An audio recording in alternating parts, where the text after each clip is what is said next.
This is the Columbia River Canoe Project video journal presented by Navarro Canoe Company.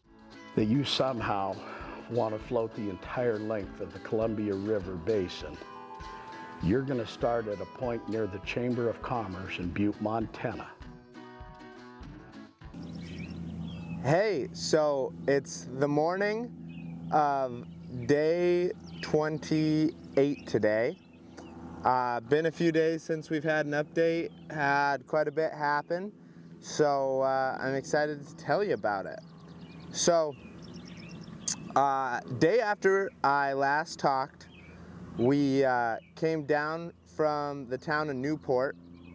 We headed down and we had heard from some people about this rapid, this situation in the river. Turns out that it was actually a whirlpool called the Little Dalles. And so at the Little Dalles, it used to be a big rapid, and it was actually a rapid so big that when steamships came up to this point, passengers had to get out, walk a little bit, and then get in a steamship on the other side of it. Now, the rapid got covered up once they put in the Grand Coulee Dam, but it actually made what is in some conditions a pretty dangerous whirlpool. And the problem with it is it's really hard to see. There's actually a story about a famous mountaineer, John Ross Kelly, who nearly got drowned when he was kayaking this section of the Columbia in the whirlpool. And so we really couldn't get good eyes on it. We couldn't see. We heard about this story about John, and without knowing what it looked like in these water levels that we were at, we decided, safe than sorry, we better head and portage. So we portaged that. Then we canoed, entered like the true body of Lake Roosevelt, saw a sign next to us. It said 140, and we're like, huh, I wonder what that is. And then by the time we got to camp for that night, it was kind of dark, and we realized that sign meant there were 140 miles of flat water to paddle between there, the start of the Lake Roosevelt, and all the way to the Grand Coulee Dam. So basically the next days focused on paddling. Flat water, but beautiful country. So we woke up next day, paddled down to the nearest town, and right then the wind kicked up huge. Big wind, whitecaps coming upriver, and we're going, yeah, we're not paddling against this. So we took most of that day off, actually, and we started again at 8 p.m., did our first real night paddle, and we ended up making it to camp at 3 a.m. And paddling was good. The wind had calmed way down, and great moonlight for paddling. Just a full moon, really beautiful. Could see like it was daylight practically. So that was all good. It was a bit of a tough day for Braxton. Braxton was not able to take a nap while we were hanging out all day. So he was pretty exhausted by the time we rolled in at 3 a.m. Body just wasn't ready for it. Mind wasn't ready for it. But he crushed it after that. He made it through. Next night, he was ready for the night paddle. So same thing, we paddled a section at night the next day, and it went well. It was a little easier, got in more like at 2, and then the following night we went to Keller's Ferry. So we had went from what was called Two Forks in the lake down to Keller's Ferry. Did another section at night, but with the wind not being as bad that day, we were able to do most of the section during the day, so that was good. Heat was sweltering at some points though in the middle of the day, so that was another advantage of the night paddling, is right during the middle of the day the heat was just frickin' sweltering. But just meant you had to jump in a little bit. So that day we actually took the first real swim of the trip. Got in, good swimming, jumped off some rocks, had a blast. By the time we made it to the ferry, we had had a few hard days, so we needed a rest day.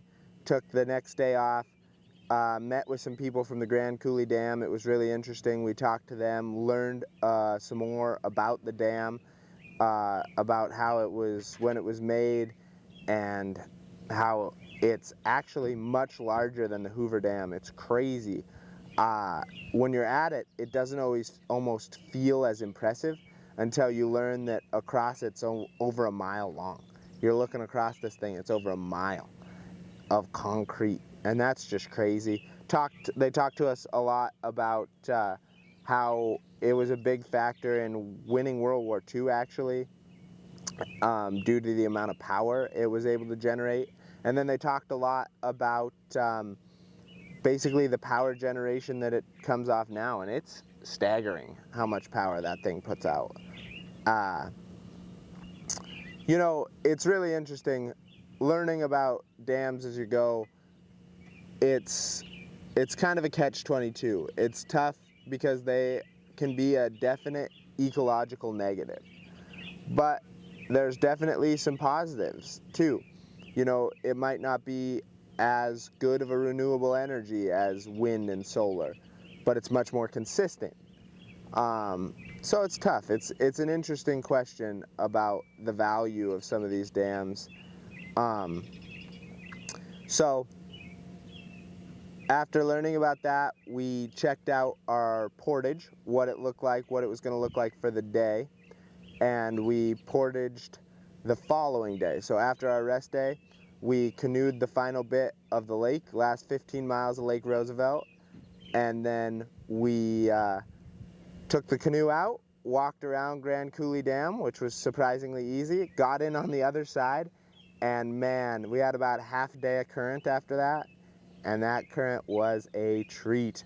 It was so great to have that floated. We didn't have to paddle. After so long of paddling so much, it was just so nice to sit and move down. And then we entered already another area of flat water, Rufus Woods Lake, and so we camped there 2 nights ago, right at the start of the lake, kind of, and then we got in the lake yesterday, paddled all the way here. There's a dam just to the right of us. It's the Chief Joseph Dam, and so we are going to portage that today. Then we'll get in, we'll go all the way down to the Wells Dam, try to portage that today as well. So it'll be a 2-dam day, and then we will camp. You know, these are really incredible areas. It's pretty amazing. The flat water can be tough on us, but the scenery really helps. The fact that it's such beautiful, that Lake Roosevelt, you know, we got to see the entire thing. And there are just some beautiful cliff sides and beautiful wildlife. Our section yesterday, we saw more deer than we've seen on the whole other bit of the trip, which is crazy to me. You'd think that when we were way back in Montana, we'd be seeing all the deer. But yesterday we saw more than any other section, seeing fish in the water, and just that beautiful scenery and the wildlife really keeps that flat water paddling interesting and makes the time go by. But we're getting it done. That's the kind of country we've entered now. You know, from here on out, it's dam, flat water, dam, flat water, dam, flat water, most of the way to the ocean. So we're prepared for it, and we're ready, and we're getting to be damn strong paddlers. So thank you guys again. Take it easy. Hey, so been a while since our last video journal, our last update. We've came quite a ways. We're here in Kennewick, Washington. So I wanted to share a little about the journey in between. So after the last video update, we portaged the dam that day, and then we really did kind of an easier day. We had some family members of mine come out and visit, which was really a pleasure. They've camped with us for a few days, just left yesterday, and it was really great to have them. Really cool to see them at camp every day and do some things like throw the frisbee around and have some fun. The following day after that, we left and it was our first real rain day. We left camp, there was a big wind in our face to start with. As soon as that wind cleared up, the rain started, and it didn't really stop all day long. But there was some really cool parts about it. Even though it was raining like crazy, we portaged the Wells Dam. They were really cool. They actually let you portage on dam property. Really short, really easy, nice compared to a lot of the other ones. And then we got back in the river, and not only was it raining, but there was this incredible fog all around the river. We were traveling through the fog, mountains and cliffs that were, you could just see them a little bit and be just traveling through that fog in the rain. It was really, really pretty incredible. Got into camp pretty late that night, drenched, soaked, but that was okay. And we woke up the next day and actually had what seemed to feel like one of our easier days. We woke up, we were warm, we went about 15 miles to the next dam, did about a 4-mile portage, and then actually went through the town of Wenatchee. We had good current after that dam, and we went all the way to the following dam, the Rock Island Dam, and it was a good day. One of our easier days, even though we did quite a few miles. So it was really, really nice day on the water. The day after that, I don't have the day numbers down too good anymore. It's day 33 today, I know that, but the day after that, we started with the portage of Rock Island Dam, and that was a real kind of a sticky one. They don't have really, they recommend that we take the canoe down the busy highway walking for 17 miles. And based on the safety of the situation and just the distance, it's just not practical. But we found a way, we went down, it was hot, hot, hot in that portage.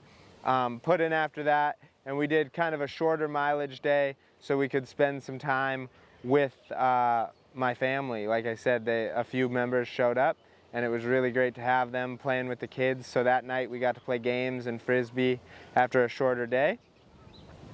Then the next day we woke up and we did a bigger day to put us in the right spot, basically. So we knew what we did yesterday. We had a big stretch, 50 plus miles where you can't camp at the Hamford site, and we'll talk about that, what that is in a second. But we needed to set up our days and our mileage right to be able to get that 50-mile chunk as small as possible. So we did a bigger day. We went under a really cool spot on the Columbia River overlook that I've always seen. I've probably crossed that spot 20 times going to Seattle, stopped at the overlook, crossed that bridge, and it was a real different perspective to be down on the river canoe under that spot. But it was a cool moment. It was a moment that really realized, wow, we're getting closer. We're actually making some progress. We're getting really far down here. And so that was really exciting. At the same time, when we were right there, there was a fire. I don't know how it started up on the hill, a wildland fire, and 2 helicopters would come right down next to the canoe and they'd pick up water. And they'd come up and take the water up high and dump it on the fires, and the helicopters were coming back really close to the canoe, picking up water from the Columbia to dump on this wildland fire. And it was really, really neat. Big struggle that day though was the heat. It was hot, unbelievably hot. But we got through it and got to camp right before some big winds picked up. Had some really big winds that night. Tent was flapping around like crazy. But we were off the water before that really started. We had a little waves to battle at the end of the day, but nothing like after we got off. So that was nice. And then yesterday, day 32, like I said, we had to go through that Hanford site. And so what we did is we started with a portage, of course. You gotta have a portage a day. And we put in after the portage, we started going down, and we actually saw a sturgeon that was only the half of a sturgeon dead. It was really kind of sad to see. These are a threatened and endangered species, and it was tough to see it dead. It was something that I had always wanted to see, and something that I had wanted to see for the first time in a better condition. And it's sad, especially we were right below the dam, and the only thing we can think of, you know, I hope to hear your theories on what else would cut an 8-foot sturgeon in half, but it seems possible, very possible, that it went through the turbines of the dam, and that's what ended up killing the sturgeon. So that, I hope that's not the case, but it needs to be something that we need to look into and see if that's something that's happening, and, you know, being an even bigger risk to these endangered fish. Then we continued down. We had good current, and the wind started to pick up right as we reached the Hanford site. And what the Hanford site is it's actually the spot where the plutonium was refined for the atom bombs that ended World War II. Really interesting piece of history. We're going to go a little more into talking about what the site is like now, whether the river's been contaminated by nuclear waste, or if it's just the land. And I hope you guys tune in to hear that part. It's really rather interesting, the debate that goes on, and what the misnomers are, and what the situation really looks like. But we went past the reactors. Wind was kicking up, was really sideways into the boat. And we have, you know, over 50 river miles to do of, you know, not completely flat water, but very little current relative to when we were doing 50-mile days in the beginning. And so this wind is just beating us up sideways. We actually got blown into a little cove, had to portage over the cove back into the main body of the river. But it made a huge turn, and all of a sudden this wind goes from pushing this boat sideways to being behind us. And we picked up speed. It's the fastest we've went, which on a big river day was a real pleasure. The other really interesting thing, when you think about a site where there's nuclear waste and nuclear materials, you think a lot about like a barren wasteland. But this area in the Hanford site was actually the most wildlife we've seen. We saw a big bull elk in velvet, elk coming down to the river like less than 20 yards away from us, deer everywhere, beavers. So it was really interesting, really defied my perception of what I expected to see versus what was really out there. And that wind pushed us. It was a battle to keep the boat straight through the waves, but it really pushed us. It really helped us chew miles, and we made it to basically the top of Richland in the Tri-Cities last night. Today we woke up, decided to do just a little section, so we did about, you know, 15 to 20 miles today through the Tri-Cities and down, and now we're right outside of Kennewick. The Snake River is going to come in just behind us here, so it should come in pretty quick tomorrow. Yeah, these last two updates definitely a little shakier. I'll try and do them a little closer together and try and get them posted a little closer together. But I really appreciate you guys coming and listening to us talk and listening to the journey. It's been incredible, and the most incredible part has really been the people. You know, these people who are willing to spend time with us and offer their assistance to us. The time with Braxton and the videographers and my father, and also the time with my family that came to visit. The connections with the people on a trip like this are not what I really expected it to be. One of my favorite parts and one of the most meaningful parts to me. And I just want to thank all of those people and thank you guys, because we're building connections when I talk to you guys all the time too. So I really appreciate it, and we'll get these a little closer together. Enjoy the journey. And jumping in canoes and trying to fly your ass over 1/3 of this country, I guess you've got to have some level of lack of intelligence for that.